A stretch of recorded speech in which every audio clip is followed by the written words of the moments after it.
Selamat datang di channel Cerita Cinta. Channelnya cerita cinta romantis. Sebelum lanjut mohon dukungannya dengan like dan subscribe dulu. Sebuah pengkhianatan, bagian ke-30. Hari pembalasan untuk Ustadz Cubluk. Iya, Bambang. Orang yang harus bertanggung jawab atas kematian ibuku, kata Arif. Terima kasih parangnya, cukup berguna untuk menebas tubuh mereka. Jannah merinding parah. Kakinya tak bisa digerakkan, bahkan bibirnya pun keluh. Semuanya serasa mengerikan dengan adanya Arif di ruangan ini. Bahkan, saat Arif masuk pun tidak terasa. Nyenyak ya tidurnya, tanya Arif sambil tersenyum. Pergi kau, apa yang kau inginkan, jerit Jannah. Talib berusaha memencet tombol agar suster bisa masuk ke ruangannya. Arif menggerak-gerakkan telunjuknya. No, no, no, tidak bisa. Alasan listrik mati tadi malam adalah agar aku bisa menghilangkan fungsi tombol itu sehingga tidak ada siapapun yang akan datang masuk ke kamar ini, ucap Arif. Talib menelan ludah, begitu juga Jannah. Kini keduanya dalam ketakutan yang amat sangat. Film-film horor tidak ada yang lebih mengerikan selain apa yang mereka saksikan saat ini. Tujuanku ke sini jelas, ucap Arif sambil mengambil parang yang sedari tadi dia senderkan di pintu. Lalu dia menunjuk ke arah Talib. Mengetahui Talib terancam, Jannah langsung memasang badan untuk menghalangi Arif. Namun, pria itu tak peduli, dia berdiri dan berjalan dengan tenang menuju Talib. Jangan harap kau bisa mendekati dia, ujar Jannah. Minggir. Bagianmu ada sendiri nanti, kata Arif. Dia langsung mencengkeram lengan Jannah lalu melemparnya. Seumur-umur baru kali ini Jannah diperlakukan sekasar itu oleh Arif. Pria itu sudah tak bisa lagi dibendung. Keinginannya untuk menghabisi Talib pun sudah ada di depan mata.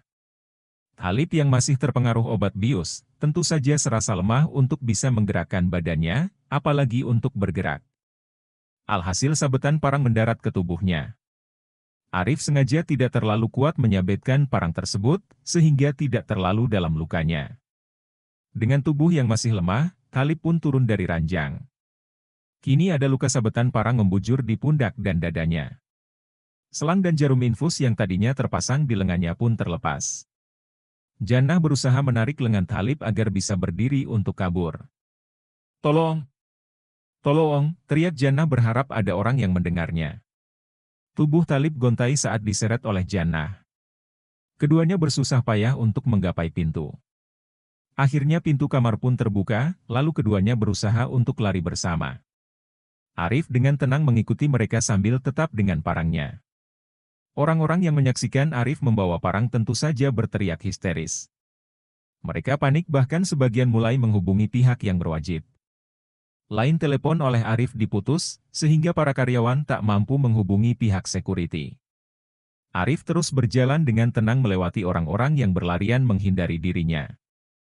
Tatapannya tetap fokus kepada Talib dan Jannah yang ada di depannya. Mereka melewati lorong-lorong yang mulai ramai dengan orang-orang.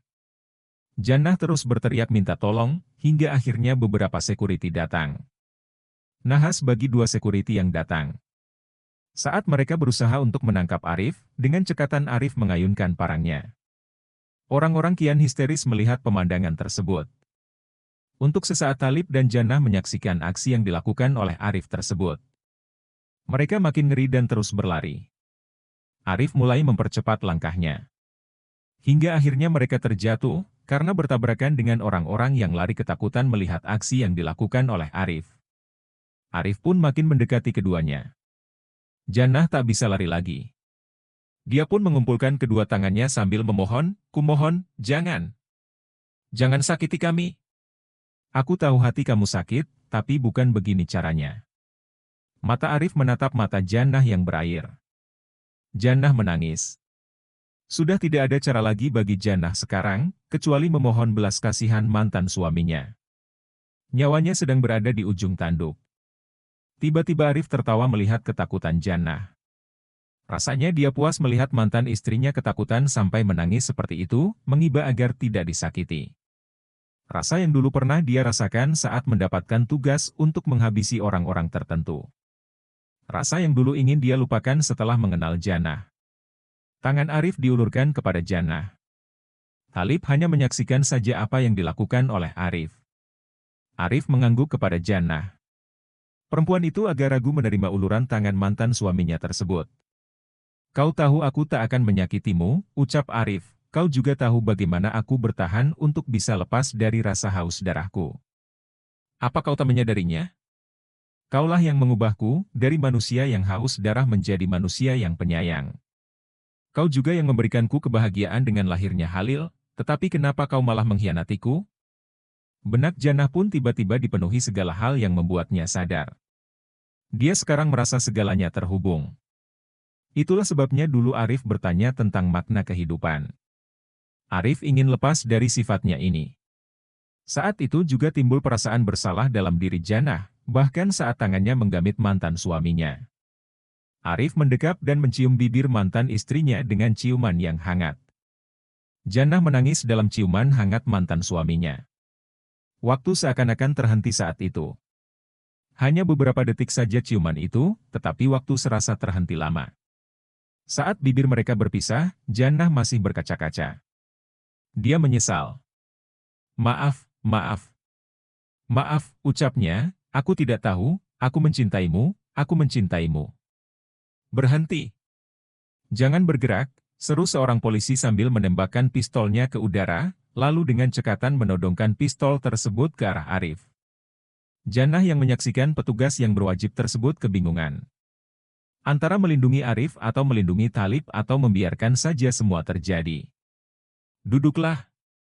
Aku tak ingin kau terluka, ucap Arif sambil mendorong Jannah untuk menghindar darinya.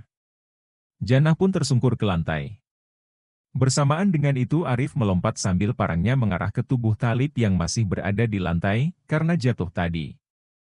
Beberapa polisi yang ada di tempat tersebut menembakkan timah panasnya. Tubuh Arif tertembus beberapa peluru, tapi bersamaan dengan itu parang yang dibawa oleh Arif berhasil membagi kepala Talib menjadi dua. Jannah pun histeris menyaksikan hal itu. Tubuh Arif ambruk ke lantai, tetapi dia masih bergerak.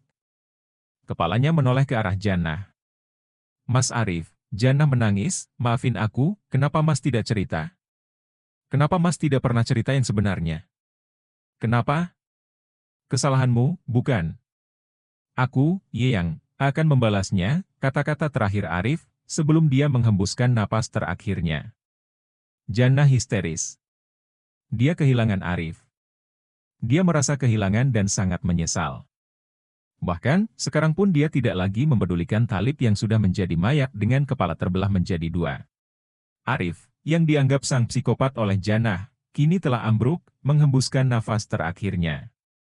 Memberi pesan terakhir kepada Jannah, bahwa bagian Jannah bukan Arif yang akan membalasnya. Siapakah yang akan membalaskannya? Kasus heboh tentang Arif yang membunuh selingkuhan mantan istrinya di rumah sakit menjadi headline berita selama berhari-hari. Dari penyelidikan pihak kepolisian Arif dianggap orang yang kalap telah membunuh Talib dan orang politikus terkenal bernama Bambang. Polisi masih menyelidiki hubungan Arif, Talib dan Bambang, sekaligus Jannah. Namun, kasus itu pun selesai begitu saja tanpa kejelasan. Sebagai orang yang merasa bersalah, Jannah memutuskan untuk pergi menjauh dari masyarakat. Dia tak mau dicemooh sebagai orang yang tak tahu diuntung, berselingkuh dengan ustadz dan segala hal berita miring yang tidak dia inginkan. Wina yang mendengar kabar orang tuanya tewas terlihat biasa saja. Dia tidak menghiraukan, toh harta warisan orang tuanya sangat banyak sehingga bisa dia gunakan untuk hidup selama 7 turunan sekalipun. Apalagi Wina bukan perempuan biasa yang cuma makan harta. Dia juga pebisnis. Dia malah bersyukur papanya mati, sehingga dapat warisan. Namun, yang paling dia syukuri adalah dia hamil anak Arif. Tak berbeda dengan Wina, Leli juga bersedih atas tewasnya Arif. Dia menangis berhari-hari, terlebih dia tahu kalau telah mengandung anak dari hasil hubungan nikmat mereka. Leli bertekad akan merawat anak yang telah dia kandung ini akan dia besarkan dan akan dia didik sampai menjadi anak yang salih. Orang yang paling sedih adalah Lista. Dia sangat bersedih mendengar kabar suaminya yang sudah tiada. Ditambah lagi dia sedang mengandung anaknya Arif. Lista juga akhirnya harus menerima keadaan dan akan merawat anak Arif dengan baik. Akhirnya 1 dekade berlalu begitu cepat. Kejadian di rumah sakit itu pun telah dilupakan. Nama Arif sebagai pembunuh sadis telah dilupakan. Dunia kembali damai dengan berbagai persoalan politik yang terus bergejolak. Dunia politik memang kejam, tapi ingat, bukan politiknya yang kejam, tetapi orang-orang yang berpolitiknya lah yang membuat kejam. Ada yang rakus dengan kekayaan, ada yang rakus dengan jabatan, hingga rakus dengan kekuasaan dengan politik dinasti. Memaksakan keturunan dan sanak familinya agar menduduki jabatan strategis, dengan mengakali aturan dan undang-undang yang telah berlaku. Segala hal ditempuh untuk memperkaya dan memperlebar kekuasaannya. Memperdaya lawan politiknya dengan cara-cara yang culas dan licik, demi ambisi syahwatnya agar tetap berkuasa. Hukum pun dipermainkan, dikuasai oleh penguasa dan bisa dibeli oleh orang-orang yang beruang. Akhirnya, yang terjadi, hukum tumpul ke atas tapi makin tajam ke bawah. Dinamika ekonomi pun kian bergejolak, karena ekonomi, politik dan hukum sangat berkaitan dan berpengaruh terhadap satu sama lainnya. Alhasil, korupsi makin merajalela, harga-harga membumbung tinggi, hutang sudah tak terbilang lagi hanya untuk membayar bunga hutang. Imbasnya, rakyat yang makin tercekik, semua dipajakin dan dibebankan kepada rakyat. Sementara para pejabat dan penguasa rakus hanya mementingkan keluarga dan kroninya, tanpa ada rasa empati kepada rakyatnya. Dan kabar viral dari para ABG yang membuat resah. Jannah hidup sendiri di sebuah tempat yang jauh dari keramaian. Dia menjadi buruh tani, hidup sederhana, dan lebih memilih hidup untuk mensyukuri apa yang ada. Dia ingin melupakan masa lalunya, sambil terus bertaubat atas segala kesalahan yang telah dia lakukan. Orang-orang pun mengenal Jannah sebagai seorang janda yang baik, itu saja. Tidak pernah ingin berkenalan atau dikenal oleh kaum lelaki dan hidupnya selalu jauh dari keramaian. Siang itu Jannah pulang dari ladang. Dia terkejut saat mendapati seorang anak remaja berdiri di depan rumahnya sambil menengok kiri dan kanan. Jannah penasaran. "Cari siapa ya, Dek?" sapa Jannah. Pemuda itu menatap Jannah. Ternyata dia cukup tinggi hingga membuat Jannah mendongak.